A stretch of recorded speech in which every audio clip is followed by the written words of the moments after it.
Bienvenido al programa Sabiduría para el Corazón. El Dr. Stephen Davey, pastor de la Iglesia Colonial y presidente del Seminario Teológico Shepherds, en la voz y adaptación de Daniel Francia, le invita a conocer más de la Palabra de Dios. Acompáñenos con su Biblia en mano en el estudio de hoy.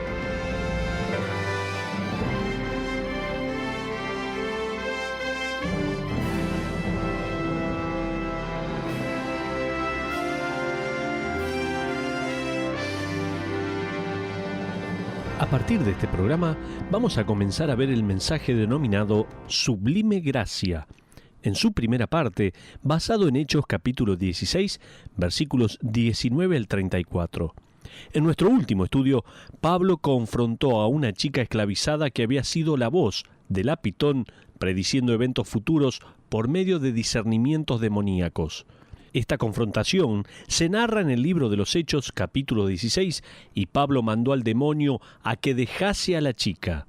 Inmediatamente el demonio salió y de la misma manera sucedió con las ganancias que los amos de la esclava habían estado disfrutando por algún tiempo. Como mencioné en este estudio, estos amos eran probablemente sacerdotes del templo local de Apolo. Este templo honraba a Apolo, el dios de la profecía, y a la serpiente Pitón, que representaba esta forma de religión. El exorcismo, bajo el pedido de Pablo, provocó una explosión de parte de los sacerdotes y de la población. Escucha, está bien que ores al lado del río con estas mujeres, pero no te metas con nuestras instituciones religiosas y, más importante, no te metas con nuestro margen de ganancias. Ya escucho decir al pueblo: Pablo y Silas habían robado las arcas del templo de Apolo, y los líderes de Apolo explotaron de enojo. Pero vamos a ver la gracia de Dios a través del sufrimiento. Retomemos nuestra historia en este punto.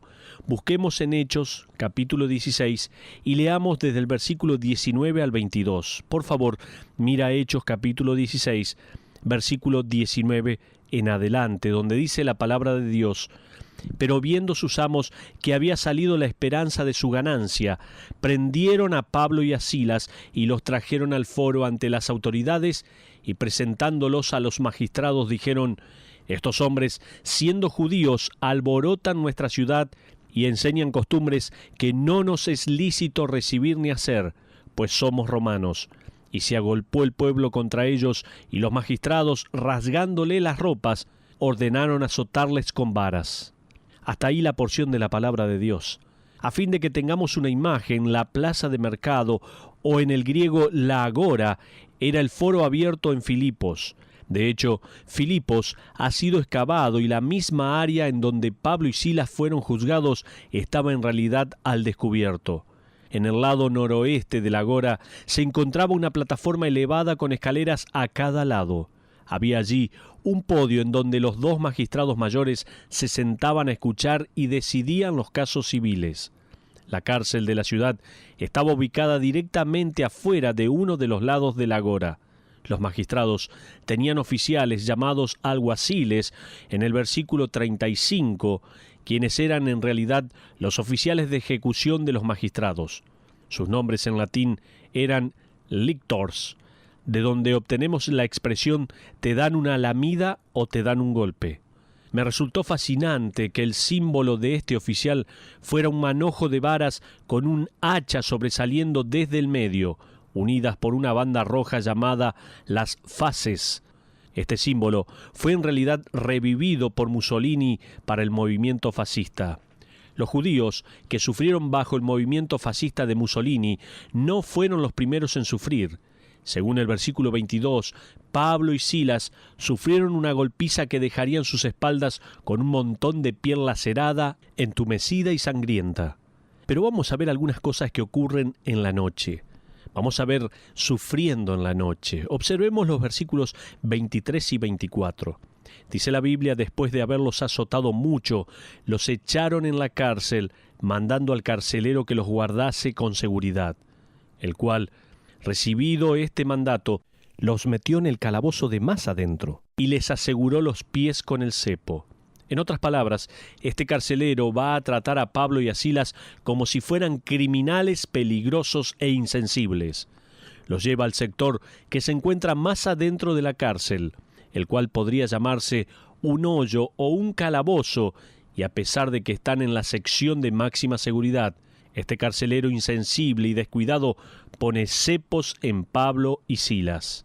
Los cepos eran tablones de madera que se fijaban a los pies del criminal, lo que significaba que no podrían ser capaces de dormir a menos que se recuesten sobre sus ensangrentadas espaldas. Sería una noche completamente miserable para Pablo y Silas. ¿Qué es lo que harías después? Tal vez tramar tu venganza, llamar a tu abogado, curar tus heridas, gritar tu historia de modo que todos se enteren de tu inocencia, gritar obscenidades, demandar un juicio justo, enojarte con Dios, ya que Él te guió ahí, y permitir que esto sucediera y es todo culpa suya. ¿Qué harías si estarías en ese lugar? ¿Sabes qué? No solamente va a haber sufrimiento en la noche, sino también canciones en la noche. Veamos qué fue lo que ellos hicieron. Mira el versículo 25. Pero a medianoche, orando Pablo y Silas, cantaban himnos a Dios y los presos los oían. Imagínate eso. Pérdida de sangre, hambre, sed, un calabozo infectado de ratas. Silas dice: «Hey Pablo, ¿cómo estás?» Pablo: «Oh, mi espalda es una herida abierta». «¿Cómo estás tú, Silas?» Silas le responde: «Lo mismo aquí. Estoy tan sediento y mis piernas están comenzando a calambrarse por el cepo. ¿Piensas que nos volverán a golpear?» Pablo diría: «No una vez que se den cuenta de que han quebrado la ley al golpear a ciudadanos romanos. Dicho sea de paso, estoy tan contento de que Timoteo y el doctor Lucas fueran exceptuados de esta golpiza debido a su herencia gentil». Silas diría: «Yo también, Pablo, pero ¿podemos usar la medicina de Lucas ahora? ¿Qué es lo que vamos a hacer?» Pablo tal vez diría: «Bueno, Silas, justo estaba recordando las palabras de nuestro Señor Jesucristo cuando dijo: bienaventurados son cuando son perseguidos por causa mía, porque vuestro galardón es grande en los cielos». Silas, imagínate, justo ahora somos considerados con una honra y bendición especial de parte de Dios, y Él nos recompensará en los cielos un día debido a esto. Tengo ganas de agradecerle y de cantarle. De ese modo, ellos oraron, es decir, depositaron su carga sobre Él, y también cantaron, depositaron su alabanza sobre Él. Las paredes de la prisión hicieron eco de los himnos compuestos justo antes por la iglesia que se acababa de formar. El calabozo interno resonó con armonía. Los otros prisioneros estaban escuchando. De hecho, los tiempos verbales indican que los prisioneros continuaron escuchando asiduamente a Pablo y a Silas mientras ellos continuaron orando y cantando. Me pregunto, ¿cómo cantas a la medianoche? ¿Cómo puedes hacer eso? Primero, es un acto de sumisión, creo yo.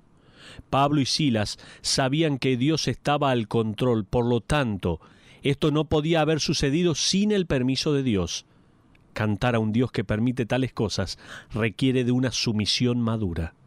En segundo lugar, preguntándome ¿cómo cantas a la medianoche? Requiere un carácter maduro. Gálatas capítulo 5 versículo 22 nos dice que uno de los frutos del Espíritu es el gozo. La sumisión de cada día al control del Espíritu produce el fruto del gozo, el cual es una compostura contenida más allá de las circunstancias.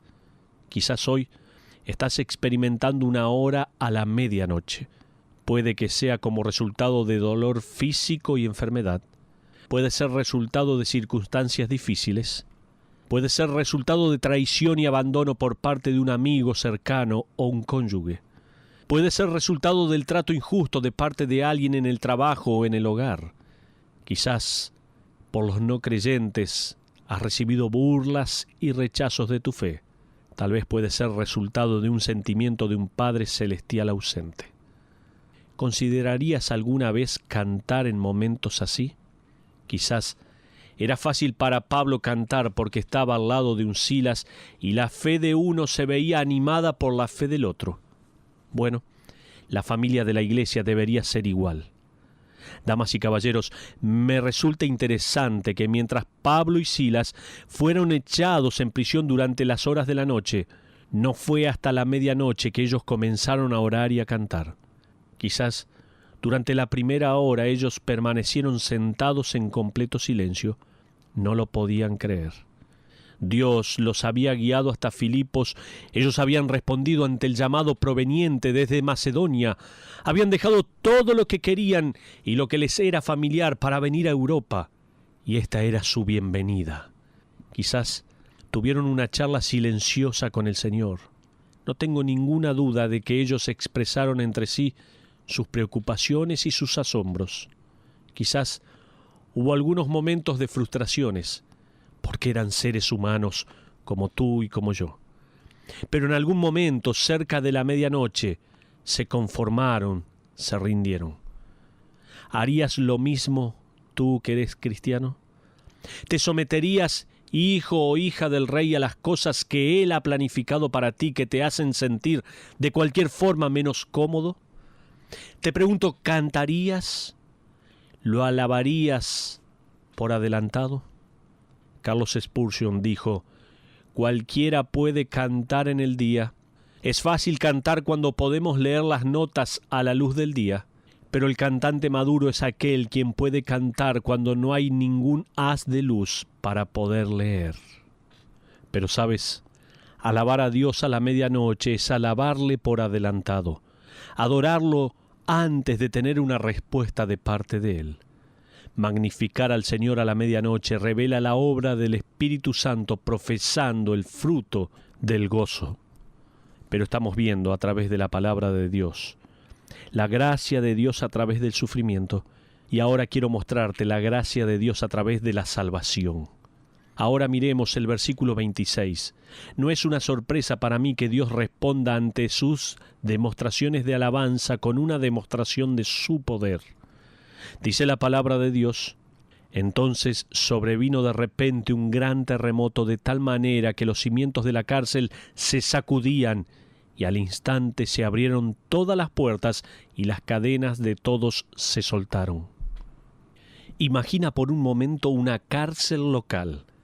Es medianoche y de repente el edificio comienza a sacudirse violentamente. En un instante, el sistema de seguridad trabaja a la inversa.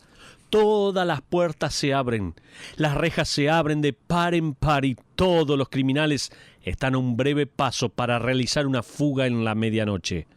Continuemos con el versículo 27 en su primera parte. Dice: despertando el carcelero. Hasta ahí nada más. Considéralo. Eso nos dice que se había dormido durante el concierto.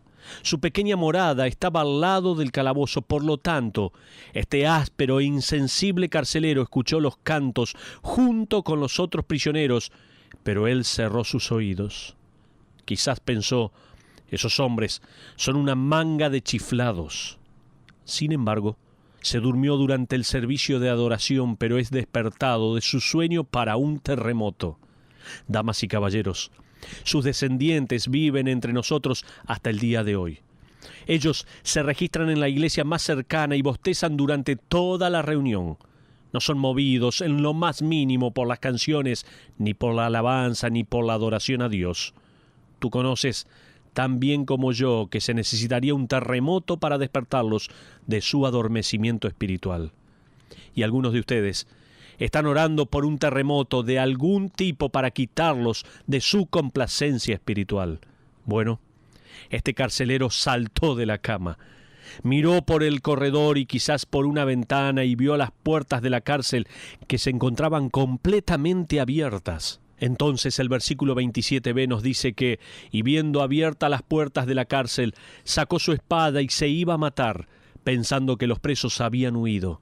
Ahora, ¿por qué se mataría a sí mismo? ¿Te preguntaste alguna vez?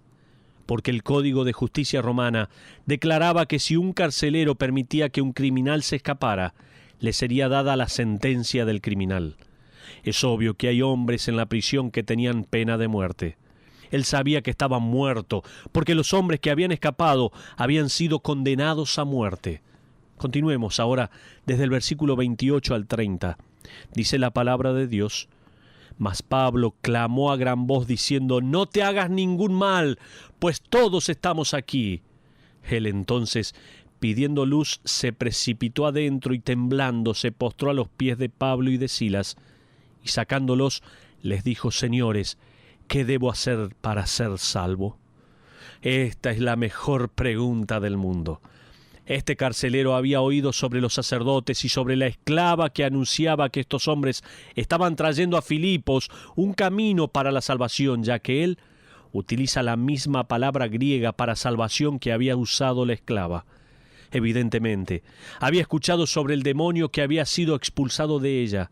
Había escuchado este nombre nuevo, Jesucristo, el cual había demostrado ser más poderoso que Apolo. Él había oído los cantos y quizás hasta las oraciones. Él estaba preguntando: ¿qué es lo que debo hacer para tener lo que ustedes tienen? ¿Qué es lo que debo hacer para tener poder sobre los demonios, gozo en medio del sufrimiento y a un Dios que hace temblar la tierra a fin de liberar a sus siervos? No solo la prisión había sido sacudida, sino que también lo había sido el carcelero. Y ahora él pregunta: ¿qué debo hacer para ser salvo? John Taylor Smith fue el honorario capellán del Queen Victoria y el general capellán de la Armada Británica durante la Primera Guerra Mundial. John Smith solía formularles a todos los candidatos que querían ser capellanes una pregunta: «Ahora quiero que me muestres cómo tratarías a un hombre. Supongamos que yo soy un soldado que ha sido herido en el campo de batalla. Tengo 3 minutos de vida y tengo miedo de morir, porque no conozco a Cristo. Dime, ¿cómo puedo ser salvo y morir con la seguridad de que todo está bien con mi alma?». Hasta allí lo que él decía. Si el postulante comenzaba a andar con rodeos y a hablar sobre la iglesia y los mandamientos y demás, John Taylor le diría: «Eso nunca funcionará. Tengo solo 3 minutos de vida. Dime qué es lo que debo hacer». Durante el tiempo que John Taylor Smith fue general capellán, un candidato podía convertirse en capellán de la Armada solo si podía responder a esa pregunta: «Señores, ¿qué debo hacer para ser salvo?». Hasta ahí lo que pasaba con John Taylor Smith. Esta es la pregunta que una persona puede preguntar, y la respuesta es la respuesta más importante del mundo. Separa el cielo del infierno, separa a aquellos que son salvos de los que están perdidos, divide a aquellos que les está permitido pasar a través de las puertas de la ciudad de Dios y a aquellos que serán expulsados. Entonces, ¿cuál es la respuesta a la pregunta ¿qué debo hacer para ser salvo? Mira la respuesta de Pablo y de Silas en el versículo 31, donde dice: «Ellos dijeron: cree en el Señor Jesucristo y serás salvo tú y tu casa». No hubo ninguna lectura, ningún conjuro absurdo, nada sobre cómo sus padres lo criaron, ninguna prueba de cómo se veía a sí mismo, ninguna exhortación sobre algún sacramento o sistema religioso, ningún requerimiento de bautismo o de membresía a una iglesia. De hecho, la iglesia nunca se mencionó. Este hombre tenía 3 minutos de vida. Puedo sugerir que esta respuesta nos provee de varias cosas maravillosas. Permíteme que te las comparta. En primer lugar, la invitación más sencilla es creer. La respuesta de Pablo y Silas a la pregunta ¿qué debo hacer para ser salvo? Nos provee de la invitación más sencilla: cree. ¿Qué debo hacer para ser salvo? Hacer. Pablo y Silas contestan a dúo: no debes hacer nada sino creer en el único que lo ha hecho todo por ti. Continuemos con el versículo 32, donde dice: y le hablaron la palabra del Señor a él y a todos los que estaban en su casa. John Paton se fue como misionero pionero a las Islas Nuevas Hébridas, en el archipiélago al oeste de Escocia. Se encontró que los nativos entre los que comenzó a trabajar no tenían manera de escribir su propio lenguaje. Él comenzó a aprender su lengua y en un tiempo comenzó a trabajar en una traducción de la Biblia para ellos. Pronto descubrió que ellos no tenían ninguna palabra para fe. Esto era serio, por supuesto, porque una persona difícilmente puede traducir la Biblia sin esa palabra. Un día John fue de caza con uno de los nativos. Ellos le dispararon a un gran venado y luego de haberle atado sus patas y haberlo atado a un poste comenzaron a caminar laboriosamente por el sendero que baja la montaña hacia la casa de Patton, que se encontraba cerca de la playa. Cuando llegaron a la casa, los dos hombres arrojaron al venado al suelo. Luego el nativo se desplomó inmediatamente sobre una de las sillas que se encontraban en el porche y exclamó: «Es bueno estirarse uno mismo aquí y descansar». Patton inmediatamente se puso de pie y grabó la frase. En su traducción final del Nuevo Testamento, esta es la frase usada para abarcar la idea sobre la fe, la confianza o la creencia que salva. Estírate a ti mismo sobre el Señor Jesucristo y serás salvo.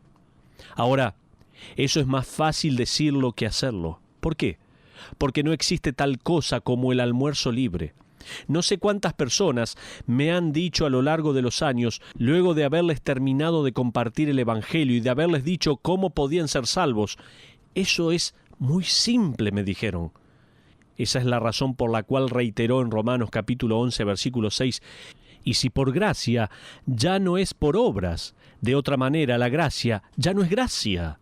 Otras personas han dicho: «Eso es muy demandante. Dios solo tiene que aceptarme de la manera que yo soy. No soy tan malo». Oh, no, mi amigo. Debes decir: «Oh, Señor, quiero que me aceptes, aun cuando no haya nada en mí que sea aceptable». Pero te pregunto, ¿eso te molesta? ¿Cuánto nos cuesta reconocer que somos pecadores? Reconocer que realmente no hay nada bueno en nosotros. Pero en cuanto a la respuesta, ¿qué debo hacer para ser salvo?, está una invitación sencilla: solamente creer. Pero también está el único Salvador: cree en el Señor Jesús. Ahora observa la invitación que es exclusiva en este destino: cree en el Señor Jesús. Él es el único Salvador. El lenguaje correctamente político de la tolerancia le ha abierto las puertas a las religiones orientales. Estas son religiones que se encuentran espiritualmente en bancarrota y no proveen otro escape sino a través de una serie de reencarnaciones esperanzadamente hacia una forma de vida cada vez mejor hasta que hayas alcanzado una conciencia divina. Una de las religiones que está barriendo con el interés de la gente es el budismo. Tengo un artículo relacionado a esto extraído de una revista. Según esta revista, 2 películas están por ser estrenadas y se espera que ambas les vayan muy bien.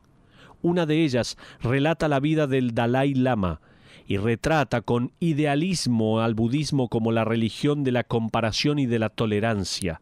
Eso es perfectamente para la audiencia de los Estados Unidos. Puedes decir: es solo una película. Tal vez. Mi amigo, en una reciente entrevista, el director de la película dijo que cada día de grabación terminarán con monjes tibetanos orando por las escenas y por las personas y guiando a todos en cánticos budistas. El este está viniendo. Nosotros en el oeste somos su campo misionero. Hoy, de acuerdo con este artículo, solamente en el sur de California un templo budista es construido cada 2 meses. Antes, en el libro de los Hechos, en el capítulo 4, versículo 12, escuchábamos mientras Pedro predicaba: «En ningún otro hay salvación, porque no hay otro nombre bajo el cielo dado a los hombres en que podamos ser salvos». Hay un solo camino: Jesucristo. Hay una invitación muy sencilla: cree. Hay un único Salvador: cree en el Señor Jesucristo.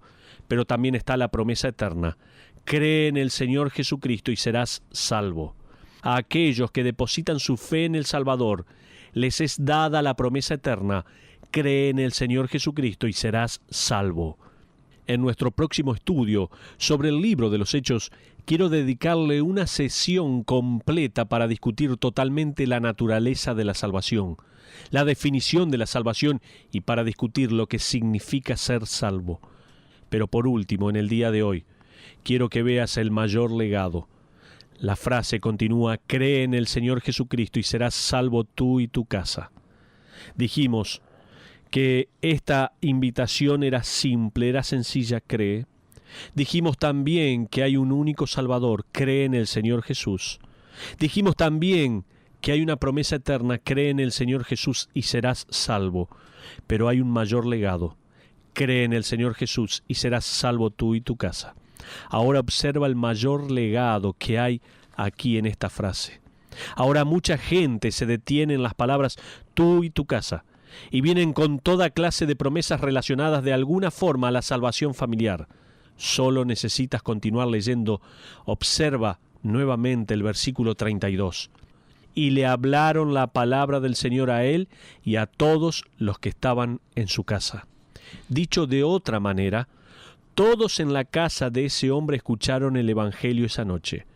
El versículo 31 podría ser amplificado al decir: cree en el Señor Jesús y serás salvo, tú y todos los de tu casa que crean en el Señor Jesús.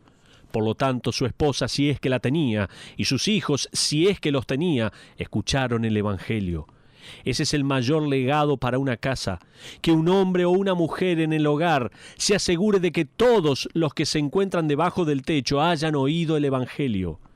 Señor, ¿saben sus hijos en dónde se encuentra parado usted en relación con Dios? ¿Lo escuchan orar? Señora, ¿vienen sus hijos a usted con las preguntas acerca del Evangelio sabiendo que usted tiene todas las respuestas? Quiero que sepas que si yo ganara 10.000 personas para Cristo, nunca se compararía con el legado de mis 4 hijos conociendo a Cristo. Debes comprender que este carcelero quería que su familia escuchase, porque el versículo 32 nos dice que invitó a estos presos a su hogar. El último punto de nuestro mensaje en este día no es solamente la gracia de Dios a través de la salvación, no es solamente la gracia de Dios a través del sufrimiento, sino también la gracia de Dios a través del compartir. La compasión del carcelero. El carcelero también hace algo más. Leamos los versículos 33 y 34. Dice: y él, tomándolos en aquella misma hora de la noche, les lavó las heridas, y enseguida se bautizó él con todos los suyos, y llevándolos a su casa, les puso la mesa y se regocijó con toda su casa de haber creído a Dios. Ahora, para ir terminando, echemos un vistazo a la iglesia en Filipos. La congregación está creciendo a orillas del río. Allí se encuentra la adinerada y culta Lidia, una muchachita esclava que había sido recientemente liberada por el poder de Cristo, y ahora el miembro más reciente, un viejo y áspero carcelero y su familia. Probablemente el carcelero no haya podido dejar de sonreír desde la noche anterior, y quizás haya algunos seguidores nuevos que él haya traído. Warren Wiersbe dijo esto: el núcleo de esa iglesia estaba constituido por una mujer adinerada, una esclava y un carcelero romano. Pero así es la gracia de Dios. Hasta allí lo que dice Warren Wiersbe. Ahora, la iglesia está flameando su bandera en el continente europeo. Es la bandera de la gracia. ¡Qué sublime gracia! La sublime gracia de Dios, aquella que nos alcanzó a cada uno de nosotros, que nos salvó y que transformó cada una de nuestras vidas. Que Dios les bendiga. En nombre de BBN y el Dr. Stephen Davey, le agradecemos por habernos acompañado. Le esperamos en nuestra próxima audición, donde encontrará más sabiduría para el corazón. Esta es una producción de BBN.